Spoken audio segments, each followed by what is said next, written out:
বর্তমানে যে বিষয়টি সবচেয়ে আলোচিত সেটা হচ্ছে ত্রয়োদশ সংসদ নির্বাচন।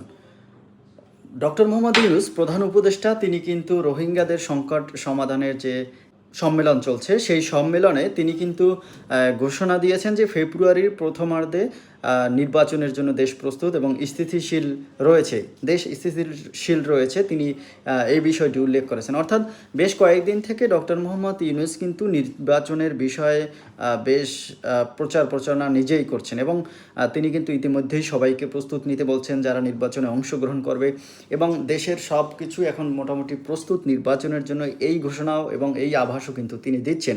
তো সরকারের পক্ষ থেকে এখন পর্যন্ত যে সংকেত তাতে ধরেই নেওয়া যায় ফেব্রুয়ারির প্রথম অর্ধেই নির্বাচন হচ্ছে এবং সরকারের বিভিন্ন উপদেষ্টারাও সেই কথা বলছেন।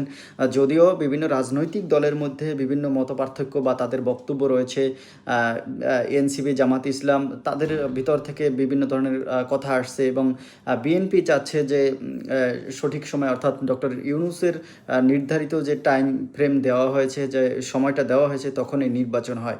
তো এই সব বিষয় নিয়ে আসলে যখন আলোচনা চলছিল ঠিক সেই সময় কক্সবাজারে রোহিঙ্গা সংকট মোকাবেলায় যে সম্মেলন, সেখানে কিন্তু ডক্টর মোহাম্মদ ইউনূস ইতিমধ্যেই ঘোষণা দিয়েছেন যে ফেব্রুয়ারির প্রথমার্ধেই নির্বাচন হচ্ছে। তো ভিউয়ার্স, এ বিষয়ে আপনার মন্তব্যটি জানাতে পারেন।